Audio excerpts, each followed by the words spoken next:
It's the Wilk Report. I'm Michael Wilk, coming to you from Cleveland, Ohio. And we've got some news coming to you. Les Moonves not getting his $120 million severance package because he was caught interfering with the CBS internal investigation. He's threatened to sue, of course, and I will get to that in more detail. Let's go ahead and report on the recent news. And I do apologize for my absence. I have had some stuff going on. I also started a new job recently, so that's leaving me less time to record. But on this weekend before the new year, let's just go over some events that have happened in recent weeks. According to the Wrap, CBS and a pattern of toxic masculinity, protecting the predators, not the victims. The pattern of behavior, I can't talk today, is undeniable. Men who should have been called out for bad behavior instead protected one another, while women who dared raise their voices were punished and paid off. Or just simply punished. The bodies in the settlements at CBS keep piling up. There were 2 on Thursday alone. This was back on the 13th of December. Actress Eliza Dushku was secretly paid $9.5 million to settle her contract after she complained about sexual harassment from the star of Bull, Michael Weatherly, according to the New York Times. And let's click that real quick, because this is quite relevant. Ms. Dushku, who starred on Buffy the Vampire Slayer, True Calling, and The Dollhouse, reported in March 2017 that, well, actually, no, she didn't report, but in March of 2017, she was signed on to play a major role in 3 episodes of the CBS primetime drama Bull, and there were plans to make her a full-time cast member. Her time on the set began promisingly. The show's star, Michael Weatherly, a mainstay of CBS's primetime lineup for 15 years, seemed friendly, and a producer and writer on Bull, Glenn Gordon Caron, or Caron, however you pronounce it, told Ms. Dushku that she would be more than a love interest on the show. Then came a series of comments that made Ms. Dushku uncomfortable. In front of the cast and crew, Weatherly remarked on her appearance and made a rape joke and a comment about a threesome. Shortly after Ms. Dushku confronted the star about his behavior, she was written off the show. She believed her time on Bull came to a sudden end as a result of retaliation. After she went through mediation with CBS, the company agreed to a confidential settlement that would pay her $9.5 million, roughly the equivalent of what Ms. Dushku would have earned if she had stayed on as a cast member for 4 seasons. Details of Ms. Dushku's experiences on Bull and the confidential settlement she reached with the company emerged during the course of an investigation that began in August when the CBS Corporation Board hired the law firms Covington and Burling and Debevoise and Plumpton to examine accusations of sexual misconduct made by multiple women against Leslie Moonves, the company's former chief executive. The board also instructed the outside lawyers to investigate cultural issues at all levels of CBS. Now, the reason all this is relevant is because simply getting rid of Les Moonves is only the first step. There needs to be a total house clearing at CBS and probably other networks as well. Charlie Rose, who was a prominent and longtime host on CBS of 60 Minutes, I believe, along with other news programs, was also caught engaging in a pattern of sexual harassment. Now, all of this is followed by earlier revelations from Sybil Shepherd, who was the star of 90s network television, that her show was canceled shortly after she rebuffed a sexual advance by CBS chief Les Moonves. According to the Times, Weatherly made comments, this is getting back to Eliza Dushku's experiences, Weatherly made comments about her appearance. He made a rape joke. Okay, so that's kind of rehashing. What happened when she complained? Did a human resources professional consult her and make Weatherly take sensitivity training? No. Dushku was written off the show after she confronted Weatherly. She got a check, and Weatherly is still on the air. Weatherly apologized in the Times after having reflected on his behavior as, quote, both not funny and not appropriate, end quote.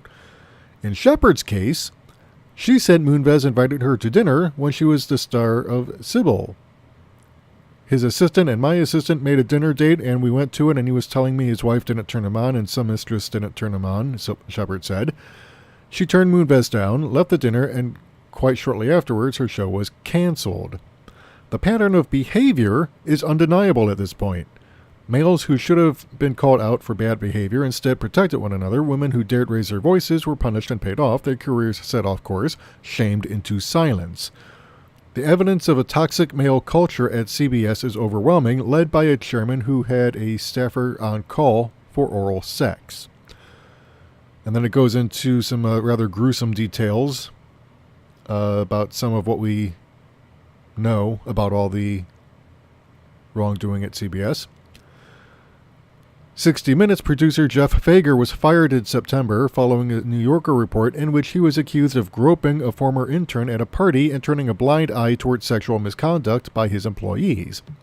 CBS paid $5 million to settle a lawsuit against the revered Don Hewitt, who created 60 Minutes and was accused of sexual assault decades ago.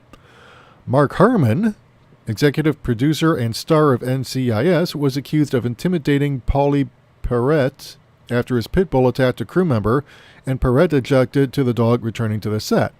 Perrette left the show in May this year and declined to give a reason.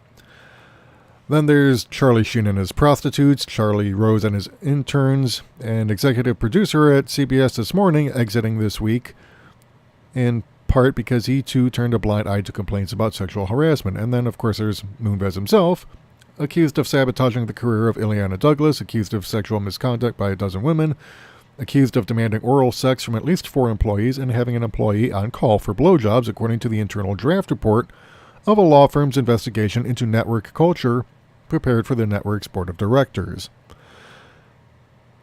Now, the draft is not being denied by the network.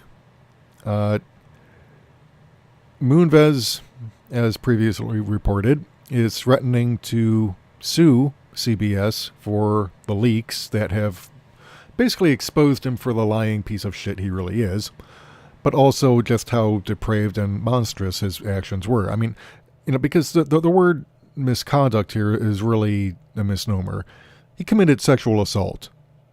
I mean, he actually forced Bobby Phillips to her knees and put his dick in her mouth. That's not just misconduct, that's assault. So, yeah, a lot of this is going to, I mean, none of this is over. How do I put it? This shit's just getting started. I mean, when people like Bill Cosby, Harvey Weinstein, and Les Moonves go down, they typically bring down their entire company. And what we're seeing here is a huge shakeup in the culture at CBS, which basically let this go on for decades. And only now, because it's been exposed at a time when we have a serial sexual predator in the White House, again, because Bill Clinton, obviously, during his 8 years, and also Caligula Drumpf, the psychopath now inhabiting the Oval Office, but who has no shame about it. So, the Me Too movement really kind of started, a couple years ago in the wake of Drumpf getting elected. But now we're seeing entire empires fall in Hollywood. Not so much in Washington, D.C., because nobody ever holds anyone to account there anymore. But I suspect that with all the changes taking place, Moonves is out, obviously, but a lot of his supporters are being shown the door. And this is going to have an impact down the road, because the shows that Moonves insisted on keeping on the air, even though they were never really very good, like NCIS and a whole host of other shows that nobody really cares about. Those were all put on the air because of his personal tastes. And with him gone and with his supporters gone, we may now see a return. I mean, I don't know that it will happen, but it could. But we could see a return to more shows that, really kind of hit right to the heart of audiences. I mean, shows like Designing Women, Murphy Brown, Murphy Brown has been revived. Most of the surviving cast members are back. And, we might see, more shows from Linda Bloodworth Thompson, who created Designing Women and Evening Shade and other popular programs. We might see a resurgence in murder mysteries, for example, which, if I'm not mistaken, Elementary is a CBS show, and that I think is still on the air. And that's actually not bad. I mean, could be better, not as good as House, but it's fairly decent. So, yeah, a lot of this is really going to, CSI. I mean, how many CSI shows are there now? Like half a dozen at least. Personally, I think one is too many. But we've got really bad reboots of Magnum PI and Hawaii Five-0, and now we've got a legal procedural called Bull, which apparently is what you're getting when you complain about sexual harassment at CBS. But yeah, but it's an interesting thing because the Wrap.com, the article says Moonves signature shows included 2.5 Men, NCIS, SEAL Team, SWAT, Magnum PI, FBI, and Hawaii Five-0, and of course the aforementioned Bull. And if you wanted light entertainment, female stars, gay people, say Will and Grace, you had to go to NBC. Ellen, that was ABC. If toxic masculinity lay behind all this, I shudder to think of how that seeped into our broader American culture. Well, okay, so I'm going to chip in my own opinion here, and because a lot of people, especially on the far right, they keep crying bullshit on toxic masculinity and how can masculinity be toxic, or well, you've got your toxic femininity. No. There is such a thing as toxic masculinity. Okay, I mean, when it gets to the point where you're trying to compensate for your lack of masculinity by preying upon those you think are weaker than you, on women, on LGBT people, or anyone who does not have any real power, when you engage in pointless displays of machismo, pick any rant by Alex Jones, or if you want to head over to Europe for the fascists over there, there's a bodybuilder who has the unmitigated goal to call himself the Golden One, and if you look at his YouTube videos, the boy is just completely nuts. I mean, he's a blatant anti-Semite, pretty much in love with his own body, and narcissism up the ass. But if you want to get an idea of what real toxic masculinity is, check out the likes of Jones or the Golden One, or pretty much anyone like Moonves or Weinstein. I mean, this is the kind of thing where, and the reason you're seeing this whiny backlash by the far right over being called toxic males is because they've seen their control over society in general slipping for some time, and they're whining because they're no longer on top, and they have to play on a more even playing field with everyone else.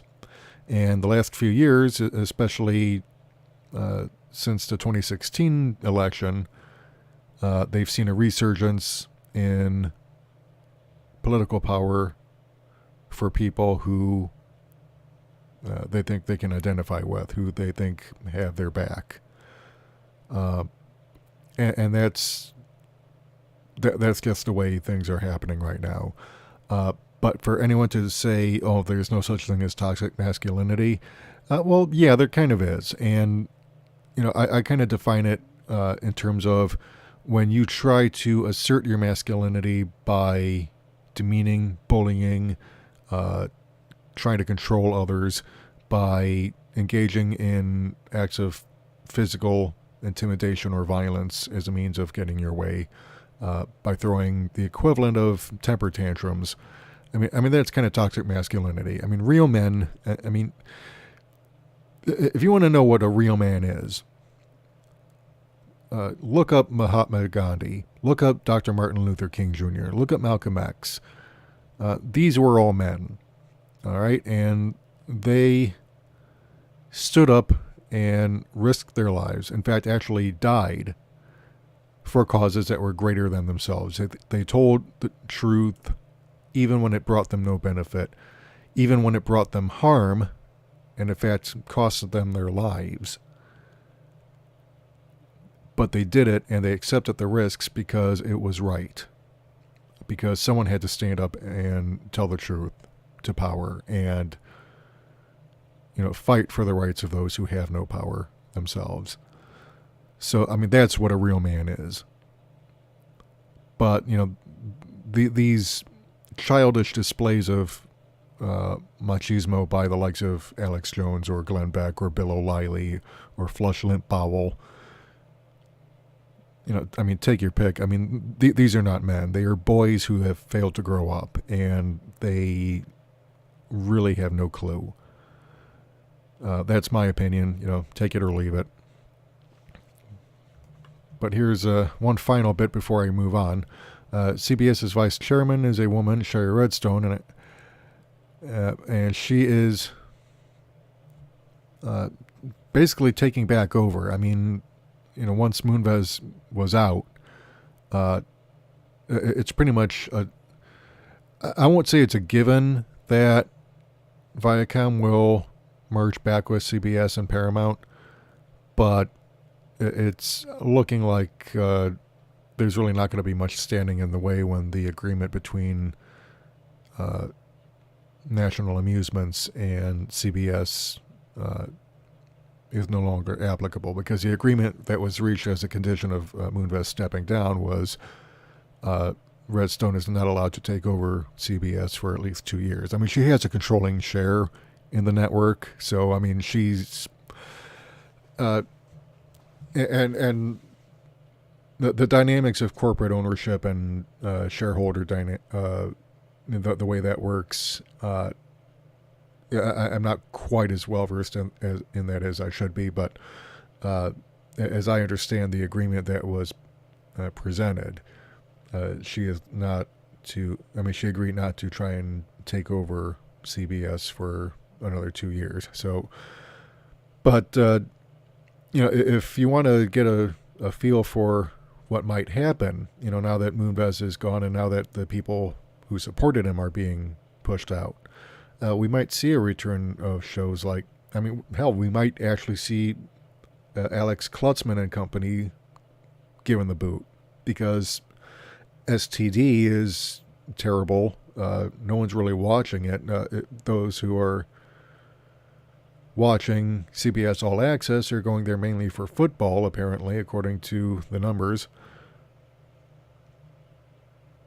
But STD is really, it's a joke. It's over budget. I don't see that lasting too long, and I don't see Alex Klutzman sticking around for too long. So, it's possible that we might at some point, not now, obviously, but maybe in a couple of years, we might actually get a genuine Star Trek show. But until then, we've got the Orville. So that's pretty much it. Moving on. We've got Natalie Portman, as soon as the page loads, saying, I was sexualized as a child star. Now, this is not what it might sound like. She's not claiming that she was sexually abused or assaulted or anything, but she does say that